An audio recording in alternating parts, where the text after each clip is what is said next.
Ketua OJK dan dua pejabatnya mundur usai IHSG anjlok.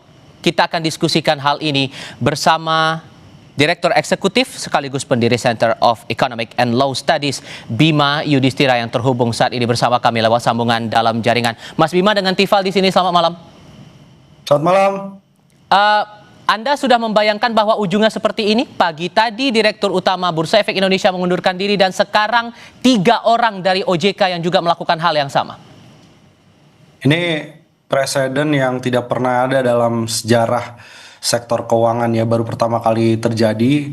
Ketua dari OJK sejak OJK dibentuk bahkan, atau bisa dikatakan sejak reformasi tahun 98 ini belum pernah terjadi. Jadi ini kabar yang sangat mengejutkan.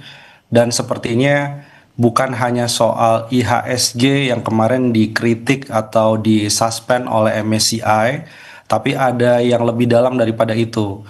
Ini akumulasi mulai dari adanya intervensi pada independensi Bank Indonesia, kemudian adanya akuisisi pada beberapa lahan yang kemudian dikelola oleh Agrinas, dikelola oleh BUMN dan Antara. Tapi yang terbaru juga perubahan regulasi di bursa saham, di mana asuransi jasa keuangan itu yang tadinya hanya 8% boleh penempatan di saham, tapi sekarang bisa mencapai 20%. Ini saya kira cara-cara seperti ini intervensi langsung dari eksekutif, dari pemerintahan kepada otoritas moneter, otoritas keuangan, ini akhirnya yang kita lihat sekarang ya. Jadi ini mungkin sudah tidak tahan lagi, akhirnya mereka melakukan kritik secara vulgar, secara publik dengan melakukan pengunduran diri. Oke, ditambah lagi tadi siang saat ditemui wartawan di Wisma Danantara Indonesia, Menko Purbaya Yudisadewa juga bilang ada kesalahan fatal yang membuat akhirnya Dirut BEI mengambil sikap untuk pengunduran diri. Itu tadi merespon dari MSCI dan hal-hal lain yang terlihat dalam perdagangan dalam 2 hari berturut-turut kita terkoreksi cukup dalam. Menurut Anda, kalau membaca analisis ya, sampai saat ini pun sudah ada 3 pejabat OJK, hal apa yang mungkin perlu diantisipasi dari sekarang menurut Anda, Mas? Yang kita akan lihat Senin ya, karena hari pembukaan perdagangan di bursa saham, kemudian rupiah juga pergerakannya akan terlihat pada hari Senin. Jadi bisa dibayangkan bagaimana reaksi dari sektor keuangan. 2 indikator itu saham kemudian rupiah. Sekarang rekomendasi dari MSCI kan masih bulan Mei, janjinya akan diperbaiki. Sementara respon dari pelaku pasar itu pastinya akan melihat bahwa situasinya bisa dikatakan kurang membaik dalam waktu yang dekat, dan bahkan tekanan-tekanan itu masih akan meningkat. Tapi yang jelas ini mengirim sinyal bahwa situasi ekonomi sedang kurang baik-baik saja atau tidak baik-baik saja, dan perlu dilakukan langkah-langkah yang cukup serius. Salah satunya adalah ya mencabut itu regulasi bahwa asuransi itu bisa 20% penempatan di pasar saham. Karena ini akan mengulang kejadian seperti Asabri, di mana banyak BUMN, perusahaan-perusahaan swasta yang menaruh uangnya di pasar saham, itu karena porsinya lebih besar sehingga mereka menjadi terjerat pada spekulatif yang ada di pasar saham yang merugikan sebenarnya. Jadi ini kan seolah ketika dana asingnya keluar, kemudian pemerintah meminta agar perusahaan ataupun BUMN jasa keuangan dan Antara itu menutup keluarnya dana asing. Berarti kan ini bukan berdasarkan pada kinerja perusahaan sehingga banyak BUMN itu masuk ke saham, tapi sekedar instruksi, intervensi untuk menjaga stabilitas dari saham. Maka minggu ke depan ini kalau tidak ada langkah-langkah preventif yang serius, langkah-langkah mitigasi yang serius, maka situasinya bisa diperkirakan akan lebih buruk daripada MSCI kemarin. Dan yang akan kena adalah nilai tukar rupiah. Satu-satunya hal yang membuat kenapa saham turun begitu dalam, rupiahnya masih di level 16.700. Kita masih terbantu oleh adanya pelemahan dolar terhadap semua mata uang yang ada di dunia. Tapi ini windfall yang kemudian bukan menunjukkan kinerja kita dalam mengendalikan rupiah bagus-bagus saja, bukan. Ini satu-satunya alasan karena dolarnya memang sedang mengalami pelemahan terhadap mata uang lain. Tapi begitu ada hal yang membuat dolarnya meningkat, maka rupiahnya langsung akan merefleksikan fundamental yang kurang begitu baik. Sehingga sederhananya Mas, bantu kami buat dipahami juga untuk kalangan awam soal hal-hal semacam ini. Kalau ada kondisi sedemikian, efek apa yang bakal dirasakan masyarakat secara langsung? Secara langsung, satu, yang mau bikin usaha dan minjam kredit, persepsi resikonya jadi naik, suku bunganya jadi lebih mahal. Kemudian approval waktu untuk mendapatkan kucuran kredit itu jadi lebih lama, banknya akan lebih waspada, lebih hati-hati. Untuk rupiah, kalau rupiahnya melemah misalnya, maka efeknya langsung akan terasa. Sebentar lagi Ramadan dan Lebaran, di mana biasanya orang-orang makan lebih banyak, berbelanja lebih banyak, harganya naik karena Ramadan Lebaran ditambah rupiah yang melemah, itu membuat barang-barang impor, makanan impor, barang-barang impor lainnya, itu harganya juga ikut naik. Yang punya bengkel, yang punya showroom mobil, kendaraan bermotor, setiap ada pelemahan rupiah langsung akan terasa pada harga jual yang lebih mahal. Sementara konsumen belum tentu siap dengan penyesuaian harga. Nah, itu dampak real langsung ke kita. Oke, melihat posisi 3 pejabat OJK yang mundur saat ini, ada Kepala Eksekutif Pengawasan Pasar Modal, Ketua Dewan Komisioner OJK, lalu ada Deputi Komisioner Pengawasan Emiten Transaksi Efek, Pemeriksaan Khusus Keuangan Derivatif dan Bursa Karbon. Melihat 3 orang ini yang menyatakan mundur hari ini, Mas, seberapa besar dampaknya untuk kinerja OJK ke depannya? Ya, ini apa yang menjadi persoalannya kan? Yang menjadi persoalannya kan, apakah ini hanya sekedar ketidakpatuhan terhadap rekomendasi transparansi MSCI atau ada yang lebih dalam daripada itu? Nah, saya kira kalau yang lebih dalam daripada itu, maka bukan OJK salahnya. Bukan OJK kemudian yang harus berbenah. Tapi yang harus berbenah itu justru dari pemerintahnya sendiri. Harus kasih pagar api, harus kasih firewall, batas. Di sebelah mana presiden itu bisa melakukan intervensi langsung. Menteri-menteri ekonominya di mana bisa melakukan intervensi terhadap OJK. Mana yang tidak boleh. Nah, ini kalau pagar apinya diterobos terus, maka OJK-nya juga berbenah. Akan dapat misalnya ya ketua komisioner OJK yang jauh kapasitasnya di atas Pak Mahendra Siregar, di atas Pak Inarno untuk anggota komisionernya. Nggak akan berpengaruh banyak karena problemnya adalah hubungan antara eksekutif, fiskal, moneter, hubungan antara eksekutif pemerintah presiden dengan eksekutifnya OJK ini yang lagi nggak harmonis. Jadi hubungan itu sumbernya dari mana? Dari dua sisi iya, tapi sekarang yang harus lebih banyak berbenah justru dari eksekutif pemerintahnya. Oke, meskipun kemudian dalam keterangan pers ini disebutkan bahwa pengunduran ini sebagai bentuk tanggung jawab moral mendukung terciptanya langkah pemulihan yang diperlukan. Apakah itu akan berpengaruh signifikan menurut Anda? Kalau untuk mendukung pemulihan, ya tidak perlu mundur, tapi diselesaikan apa yang menjadi PR. Kan PR-nya jelas soal free float, soal struktur kepemilikan saham yang lebih transparan. Itu yang diminta oleh lembaga yang namanya Morgan Stanley itu, yang mengeluarkan indeks MSCI. Jadi kalau masalahnya adalah hal yang sifatnya teknis, selesaikan tanpa perlu mundur. Nah, ini kenapa mundurnya rame-rame di Rut Bursa Efek, Ketua OJK, anggota komisioner OJK. Berarti ada hubungan yang nggak bagus komunikasinya dengan pemerintah eksekutif, dengan presiden, dengan Menko Perekonomian, dengan Purbaya mungkin. Jadi ini yang harus diselesaikan, bukan dengan cara mundur. Kalau mundur begini justru ini kritik. Salah langkah berarti menurut Anda? Ya bukan, saya menghargai mereka mundur. Kenapa? Karena mungkin sudah ada koordinasi, sudah ada dialog dengan internal pemerintah, tapi kelihatannya nggak ketemu titiknya kan? Pemerintahnya terus memaksa. Yang penting bursa harus stabil, BUMN dan Antara harus terlibat, regulasi bursa harus diubah. Siapa yang kuat ditekan begitu terus-menerus gitu? Oke. Walaupun kemudian ada nada optimisme juga yang disampaikan pemerintah dalam keterangan pers terakhir hari ini, Menko Perekonomian Erlangga Hartarto masih meyakini kelas kita masih akan tetap di emerging market, tidak akan turun kelas. Begitupun dengan Pak Purbaya, Menteri Keuangan menyampaikan dengan pengunduran diri Direktur Utama BEI tadi pagi, itu justru akan mendatangkan respon positif bagi pasar. Anda merasanya akan arahnya ke sana juga atau beda lagi nih?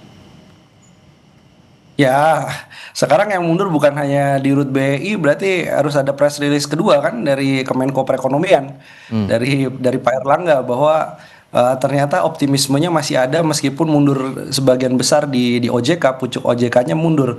Jadi dinamikanya sudah sangat berbeda dari sekedar merespon pengunduran di Rut Bursa Efek Indonesia karena masalah MSCI kemarin, bursa kemudian crash kemarin, dan sekarang ini isunya lebih daripada itu. Isunya adalah perlawanan dari internal OJK terhadap pemerintah yang dilakukan secara terbuka, secara vulgar. Nah, ini belum menyelesaikan masalah fundamental lain nih. Kita belum bicara soal defisit APBN. Kita belum bicara bagaimana program-program pemerintah yang dipaksakan itu juga membawa kekhawatiran beberapa investor di surat utang. Nah, ini baru pasar sahamnya aja. Tapi kalau dilihat responnya adalah dengan merubah regulasi, kemudian melakukan tekanan terhadap independensi, maka bisa dimaknai juga yang dilakukan Pak Mahendra dengan mundur ini seperti setia kawan ataupun solidaritas juga dengan Gubernur Bank Indonesia yang kemarin harus menghadapi deputi gubernurnya orang dekat dari Prabowo. Oke, walaupun kemudian dari pemerintah juga pagi tadi atau siang tadi juga memberikan beberapa langkah yang coba diupayakan untuk memastikan lagi ekosistem investasi di negara kita ini betul-betul aman, terutama di pasar modal. Saya sebut 3, demutualisasi bursa efek, kemudian peningkatan free float saham dari 7,5% jadi 15%, lalu ada penambahan limit investasi di dana pensiun dan juga asuransi yang awalnya 8% jadi 20%. Anda merasa bahwa 3 itu jadi jalan keluar untuk bisa memperbaiki masalah ini terutama di pasar modal? Enggak, sama sekali enggak ya. Kenapa? Soal yang terakhir ya, yang terakhir poin ketiga. Itu dengan pelebaran investasi saham oleh perusahaan asuransi. Ini asuransi ini kondisinya sedang berat sebenarnya. Jadi kalau dilihat pertumbuhan industri asuransi ini salah satu industri yang sejak lama lah ini punya beberapa pertimbangan untuk mereka melakukan penempatan dana. Jadi sebagian besar masuknya kemana? Ke surat utang pemerintah biar aman, deposito biar aman. Jadi begitu limitnya kemudian dari 8 menjadi 20%, maka perusahaan asuransi seolah ini dikorbankan oleh pemerintah, karena itu tentu usulannya juga datang dari pemerintah, kemudian ke OJK, dikorbankan oleh pemerintah agar si perusahaan asuransi ini menggunakan dana dari premi yang terkumpul untuk menstabilkan bursa. Jadi harus ada seolah yang disacrifice, seolah yang dikorbankan. Ini nggak bagus buat industri asuransi, semua sudah tahu itu. Dan apa yang terjadi dengan terlalu besarnya porsi saham itu akan mengulang kondisi-kondisi AJB Bumi Putra, kemudian Asabri dan lain-lain, yang akhirnya membuat orang juga turun kepercayaannya terhadap industri asuransi. Jadi menurut saya apa yang menjadi solusi itu justru menjadi masalah baru. Nah, itu mungkin salah satu yang membuat ketua OJK-nya akhirnya mundur juga, karena ini resikonya terlalu besar. Kalau dipaksakan ada perusahaan ataupun industri yang harus menanggung capital outflow atau dana asing yang keluar ditutup oleh perusahaan asuransi. Oke, termasuk juga masalah mempercepat demutualisasi bursa efek dan penambahan free float saham itu juga akan memberatkan menurut Anda? Atau justru masih ada sisi positif yang bisa diperjuangkan untuk memperbaiki ini semua? Free float setuju sekali. Jadi yang jadi problem dari MSCI itu nomor satunya adalah struktur kepemilikan saham yang bisa benar-benar diperdagangkan ke publik, yang orangnya itu investor publik, mau dia institusi ataupun investor retail. Yang penting tidak terafiliasi dengan pemilik perusahaan. Kalau enggak nanti sahamnya menjadi saham pura-pura. Dan Indonesia memang free floatnya salah satu yang terendah dibandingkan negara ASEAN lainnya. Ada yang 25% bahkan free floatnya. Jadi kalau kita menuruti yang dilakukan oleh MSCI sejak lama, maka isunya nggak jadi persoalan seperti sekarang nih, nggak ada crash seperti sekarang. Itu setuju, itu kesalahan dari bursa efek. Mungkin emailnya keselip dari MSCI atau rekomendasinya dianggap rekomendasi sampingan. Itu satu hal yang memang jadi perbaikan positif. Tapi perbaikan positif yang nomor 2 tadi dan nomor 1 tadi tertutup oleh yang nomor 3, yaitu asuransi dengan penempatan dana di saham lebih besar. hingga 20%. Jadi ketutup semua tuh yang bagusnya. Oke. Soal demutualisasi mempercepat itu memungkinkan tidak, Mas? Ya saya kira memungkinkan ya. Ini sebenarnya tujuannya adalah untuk membuat perlindungan terhadap investor retail, membuat transparansi, dan juga membuat agar kedalaman sektor keuangan kita itu semakin bagus. Jadi ini semua rekomendasi dari MSCI nggak ada masalah. Itu rekomendasi teknis yang harusnya sudah dilakukan sejak lama. Nah, cuman sekarang kok hanya karena MSCI kemudian ada aturan-aturan lainnya di luar dari rekomendasi MSCI. MSCI nggak pernah tuh bilang soal asuransi harus 20% atau Danantara harus membeli saham lebih banyak lagi di bursa efek. Nggak ada itu. Itu ide murni dari pemerintah, ide murni dari hasil diskusi dengan OJK sebelumnya. Jadi disinilah yang harus dijaga pagar api antara proses ataupun konsep memperbaiki pasar saham itu dengan intervensi politik mendukung program-program tertentu dari pemerintah. Nah, di sini OJK selama ini coba menjaga terus kan pagar apinya.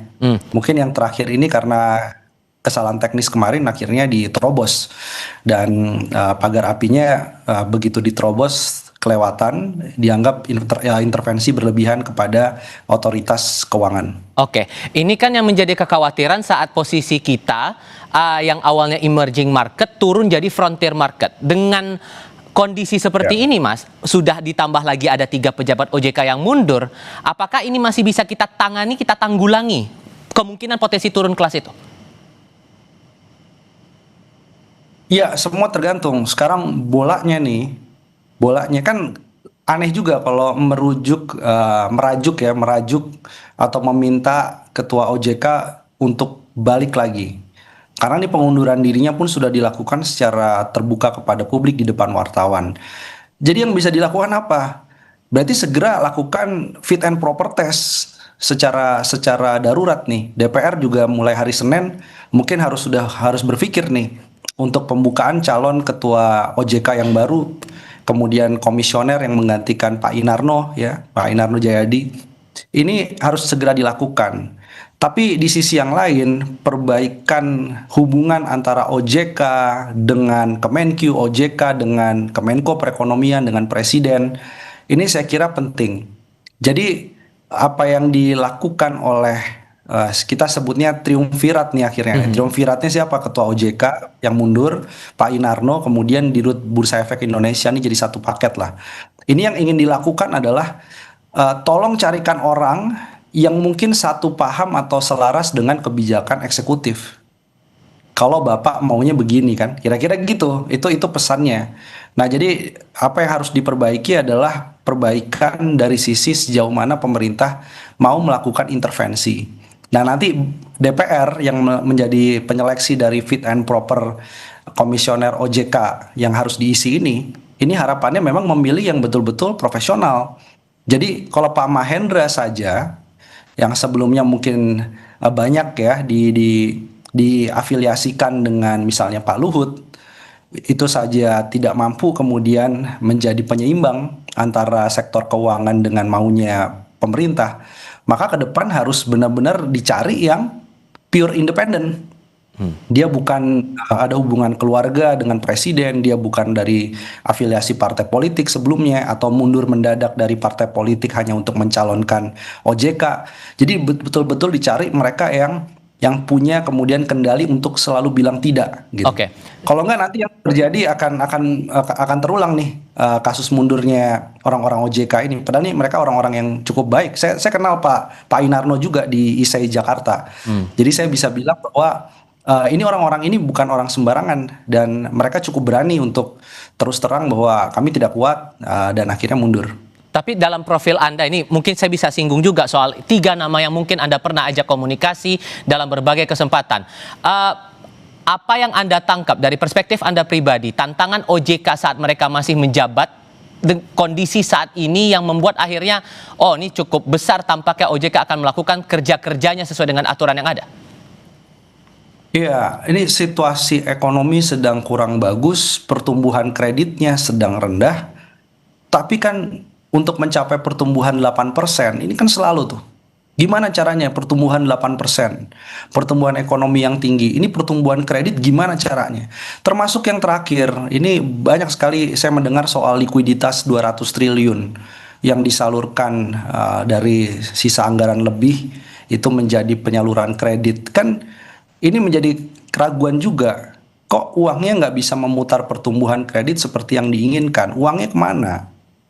Nah, nanti siapa yang bertanggung jawab? Kalau kemudian OJK diam soal likuiditas 200 triliun yang harus disalurkan, itu nanti yang kena adalah bank. Jadi bankir-bankir itu juga banyak yang merespon khawatir. Bagaimana kalau nanti likuiditas 200 triliun itu diminta lagi oleh pemerintah? Karena pemerintah sedang butuh, sementara kreditnya itu banyak yang menjadi kredit bermasalah, menjadi NPL. Ini tanggung jawab siapa? Bankir. Bankirnya bisa dikriminalisasi karena gagal menjaga NPL, kredit macet. OJK-nya juga nanti dianggap kok diem aja dari kemarin. Nah, padahal ini semua instruksi. Padahal semua ini adalah dorongan agar 200 triliun rupiah, bahkan lebih ya sebelumnya, itu disalurkan secara cepat. Meskipun pertumbuhan kreditnya sedang lesu, permintaan kredit itu lagi turun. Undisbursed loan atau kredit yang sudah dikomitmenkan tidak disalurkan itu jumlahnya besar, tapi bankirnya cemas gitu karena merasa ini ada tekanan untuk segera menyalurkan. Nah, cara-cara begitu saya kira sangat tidak profesional, sangat tidak memahami bahwa ini masalahnya bukan likuiditas, tapi masalahnya ada sisi di permintaan yang lemah. Mereka khawatir soal efisiensi anggaran sehingga permintaan kreditnya juga berdampak. Nah, jadi ada hal-hal yang membuat tidak nyaman begitu di dalam OJK, di OJK dan Bank Indonesia. Jadi sama-sama merasa kurang begitu nyaman untuk seolah dianggap pasif selama ini tidak membantu, padahal tugas mereka OJK dan Bank Indonesia ini punya beberapa kesamaan meskipun dua lembaga yang terpisah. Salah satunya adalah menjaga stabilitas, mengelola resiko. Jadi dia adalah balancing atau pemain tandem dari pemerintah. Jadi kalau pemerintahnya ngegas, pemerintahnya ingin pertumbuhan tinggi, maka yang menjaga sektor keuangan tidak sembrono, sektor keuangan masih terkelola resikonya, itu OJK dan Bank Indonesia. Nah, jadi tangan sebelah kiri kira-kira untuk menahan adanya pertumbuhan yang tidak pada tempatnya, itu sekarang sedang dilemahkan. Nah, itu yang membuat kerja mereka jadi nggak nyaman. Dan mereka juga tentu akan dapat banyak sekali komplain dari para bankir yang khawatir bahwa cara-cara intervensi berlebihan itu akan membuat mereka justru akhirnya juga dirugikan. Dan secara personal Anda membaca kerja-kerja yang dilakukan oleh Pak Mahendra Siregar, Pak Inarno Jayadi, dan Pak Aditya Jaya Antara ini juga terkendala di sini. Mungkin Anda pernah ngobrol singkat atau mungkin berbagi pandangan perspektif soal kinerja OJK selama mereka menjabat. Oh ya, saya jangankan dengan ini ya, dengan komisioner, tapi dengan berbagai forum, Bank Indonesia, OJK juga gitu ya. Selalu saya sampaikan bahwa tenang aja gitu ya, bahwa lakukan apa yang konstitusi harus membuat mereka melakukan pengawasan, ya, melakukan pengendalian terhadap resiko keuangan, itu terus dilakukan aja.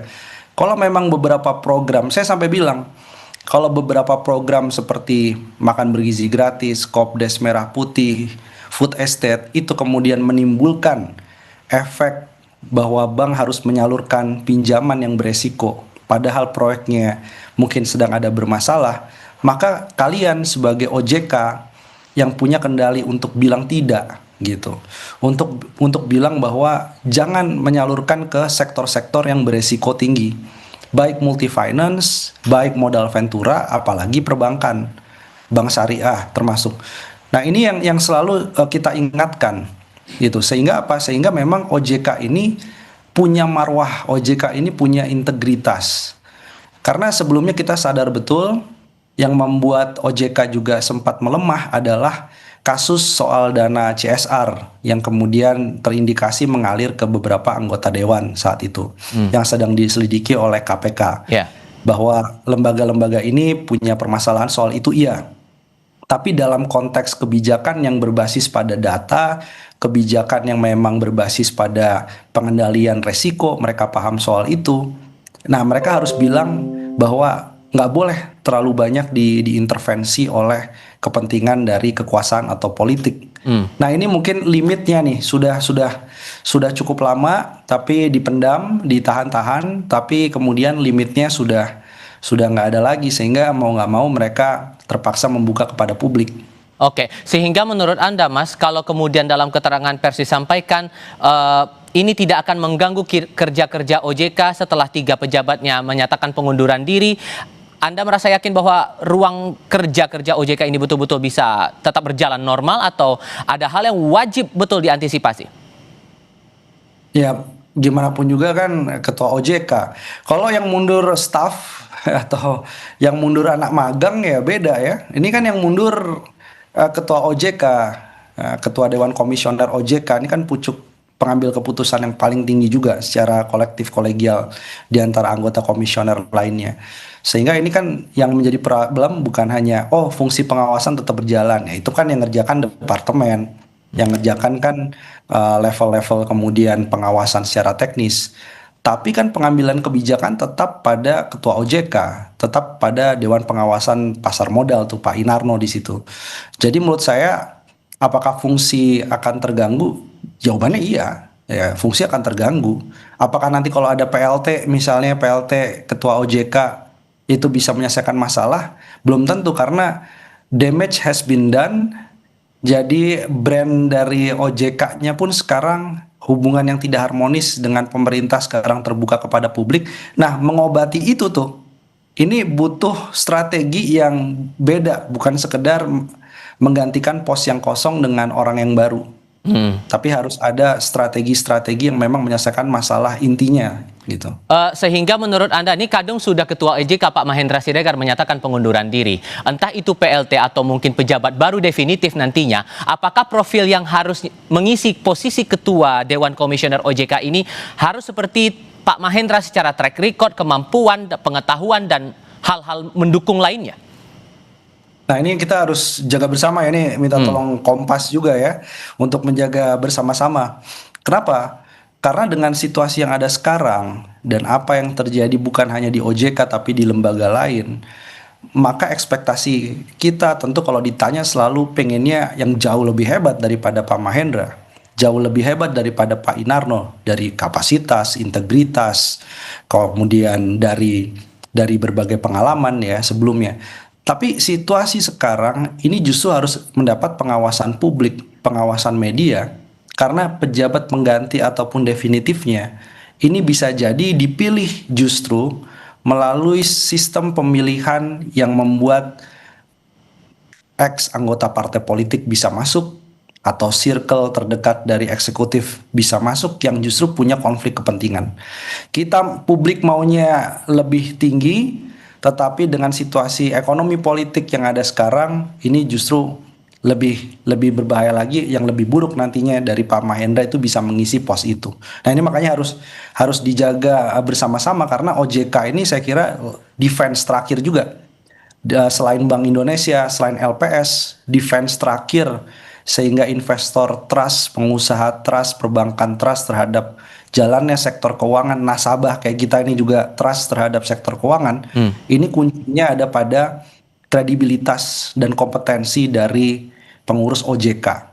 Oke, saya harap Anda tetap bersama kami, Mas Bima. Kita masih akan diskusikan ini, termasuk akan ada pantauan langsung juga di beberapa titik merespons lagi Ketua OJK dan 2 pejabat OJK ini menyatakan mundur setelah indeks harga saham gabungan atau IHSG anjlok 2 hari berturut-turut. Untuk Anda, saudara, tetap bersama kami di Breaking News.